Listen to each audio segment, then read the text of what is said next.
Hello good morning friends, welcome back my channel Reema aspirant life में। आप सब कैसे हैं? आई होप कि आप सब बहुत अच्छे होंगे, मस्त होंगे, आपकी स्टडी भी अच्छी चल रही होगी। इस टाइम मॉर्निंग के 6:30 हो रहे हैं। अब मैं ब्रश करने जा रही हूँ। पहले तो कोई मेरे पास मोबाइल पकड़ने वाला नहीं है। मैं इस टाइम अपनी मम्मी को मोबाइल पकड़ने के लिए दी थी कि वीडियो बनाओ। उसको मोबाइल ही नहीं पकड़ने आती। जब उसको 3-4 बार बताना पड़ता है कि ऐसे मोबाइल पकड़ी जाती है, नहीं तो कैमरे के सामने ही उंगली उसकी आ जाती है मेरी मम्मी की। मेरे पास ट्राईपैड भी नहीं है। कल मैं एक वीडियो डाली थी तो उसमें मैं एनसीईआरटी बुक्स से नोट्स बनाने के लिए बोली, तो एक लोगों ने उस वीडियो पर कमेंट किया था कि आप एनसीईआरटी से पढ़ रही हैं। तो मैं बता दूं कि मैं एनसीईआरटी से पढ़ रही थी जब वीडियो नहीं बना रही थी तब, इस टाइम तो नहीं। जो मेरे गांव की लड़कियां पढ़ती है 9वीं 10वीं 11वीं 12वीं में होम साइंस सब्जेक्ट लेकर, उन्हीं की बुक्स मैं लेकर मांग कर आई थी, तो उसी से मैं पढ़ी थी। मैं खाना बनाती हूँ तो मेरी मम्मी थोड़ी बहुत उसमें हेल्प कर देती है, जैसे सब्जी काट देती है, चावल बीन के दे देती है, ऐसे छोटे मोटे काम कर देती, जिससे मुझे बहुत आसानी हो जाती है, हेल्प भी मिल जाती है थोड़ी। इस वजह से मैं अपनी पढ़ाई की टाइमिंग और वीडियो की टाइमिंग दोनों मैनेज कर लेती हूँ। मेरे एक सब्सक्राइबर ने मुझे कमेंट किया था कि मेरा मन नहीं लगता पढ़ने में, मैं क्या करूँ, कैसे पढूं? आप अपने स्टडी को और गोल को लेकर सीरियस नहीं है कि आपको क्या करना है और आप क्या करना चाहती हैं। अगर आपका पढ़ने में मन नहीं लगता तो बस इसका एक ही रीज़न है। तो आपका रीज़न यह हो सकता है कि या तो आपको पता नहीं है कि आपको क्या पढ़ना है, या आपको ये नहीं पता कि आपको किस जॉब के लिए पढ़ना है। जब हम ऐसे ही रैंडम पढ़ते हैं तो हम एफिशिएंट नहीं हो पाते। जैसे अभी मेरे पास एक गोल है कि मुझे टीजीटी पीजीटी में टीचर के लिए पढ़ना है, तो मुझे पता है कि टीजीटी पीजीटी या टीचिंग जॉब के लिए मेरा सब्जेक्ट क्या है, मुझे क्या पढ़ना है और मेरा गोल क्या है और कितने दिन तक पढ़ना है और कैसे कैसे पढ़ूंगी तो उस गोल को मैं अचीव कर पाऊंगी। पहले तो आप अपना यह क्लियर कीजिए। और मैं आज सोची कि आप सबको अपना ट्राइपॉड दिखा दूं। मेरे पास एक डब्बा दिख रहा है और एक डंडा और हाथ में रबड़ है। ये रबड़ जो है बाल में बांधने वाला रबड़ है, इसी से मैं मोबाइल को इसमें लगाती हूँ डंडे में। मैं ऐसे जुगाड़ करके वीडियो बनाती हूँ। मैं अपने घर वालों से ट्राईपैड के लिए पैसे नहीं मांगी, पता नहीं यूट्यूब में सक्सेस होंगी कि नहीं, वो भी लेकर एक पछतावा होगा कि पैसे बर्बाद कर दिए। इसको दिखाने का ये मतलब है कि कोई काम करने के लिए साधन की जरूरत नहीं होती, बल्कि सफल होने के लिए इच्छा की जरूरत होती है। यदि हम में वह इच्छा प्रबल है तो सफलता हमारी शैडो बनकर चलती है। यह भी एक मोटिवेशन की तरह है। हेलो एवरीवन, इस टाइम दोपहर के 11 बज रहे हैं। मैं जा रही हूँ अपनी फर्स्ट स्लॉट स्टार्ट करने। फर्स्ट स्लॉट में मेरा जीके जीएस रहेगा।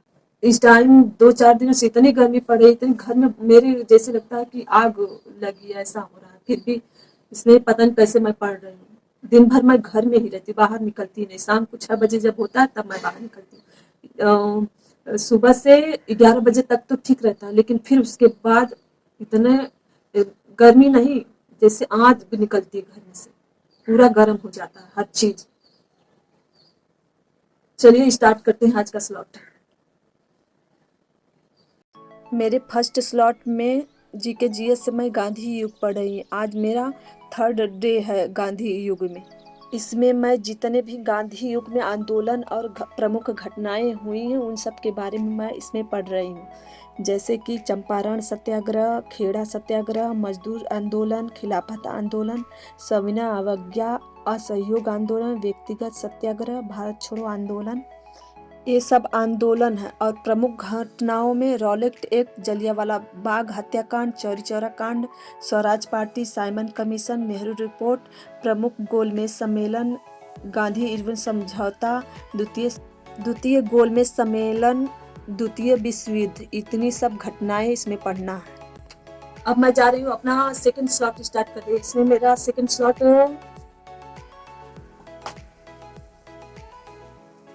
स्लॉट मेरा ह्यूमन फिजियोलॉजी। जब मेरा सारा मतलब 5 ब्रांच कंप्लीट हो जाएगा, मतलब पढ़ लूंगी एक बार, तब उसके बाद मैं अपना प्रैक्टिस से पर काम करूंगी। इस चैप्टर में मैं स्केलेटन सिस्टम, कंकाल तंत्र के बारे में पढ़ रही हूँ। मनुष्य की बॉडी में 2 प्रकार के कंकाल तंत्र पाए जाते हैं। एक होता अक्षीय कंकाल तंत्र, एक होता उपांगीय कंकाल तंत्र। अक्षीय कंकाल तंत्र में 80 हड्डियां होती हैं, उसमें खोपड़ी, गला, सीने की हड्डी, रीढ़ की हड्डी आ जाएगी। और उपांगीय कंकाल तंत्र में 126 हड्डियां होती हैं। इसमें हाथ पैर की हड्डियां अंश मेखला और श्रोणि मेखला। हाथ पैर की हड्डियों में 60 हड्डियां पाई जाती है। अंश मेखला में 4 और श्रोणि मेखला में 2 हड्डी होती है।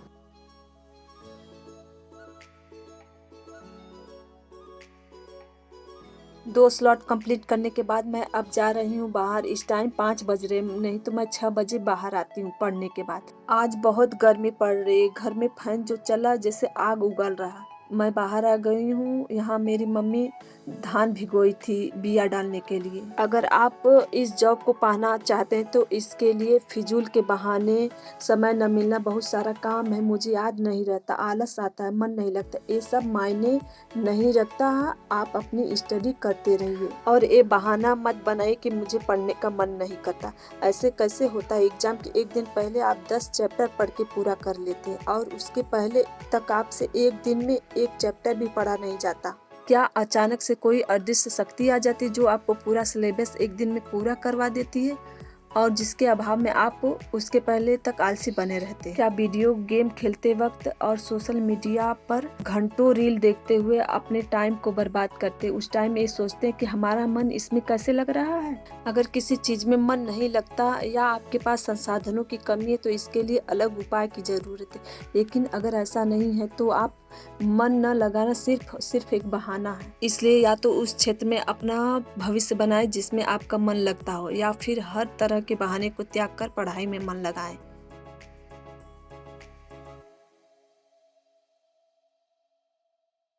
मैं जा रही हूँ अपना 3rd स्लॉट स्टार्ट करने। 3rd स्लॉट मेरा सीडी है। इसमें मैं बौद्धिक क्षमता के बारे में पढ़ूंगी।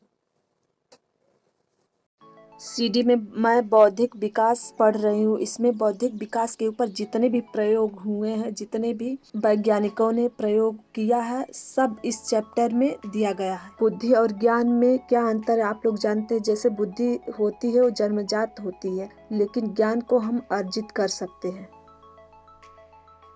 इस टाइम रात के 9 बज रहे हैं। मैं अब अपना नेक्स्ट स्लॉट स्टार्ट करने जा रही हूँ। मेरा नेक्स्ट स्लॉट न्यूट्रिशन साइंस है। इसमें मैं आहार नियोजन पढ़ रही हूँ। आहार नियोजन वह प्रबंधन है जिसमें खाद्य पदार्थों को मितव्ययितापूर्ण तरीके से प्रयोग में लाते हुए पारिवारिक आहार से संबंधित लक्ष्यों को प्राप्त किया जाता है। जैसे इस चैप्टर में कि जितने भी प्रकार के आहार है वो पढ़ा जाएगा, और जैसे कोई रोगी है तो उसको किस प्रकार का भोजन दिया जाए कि उनके लिए सही भोजन हो।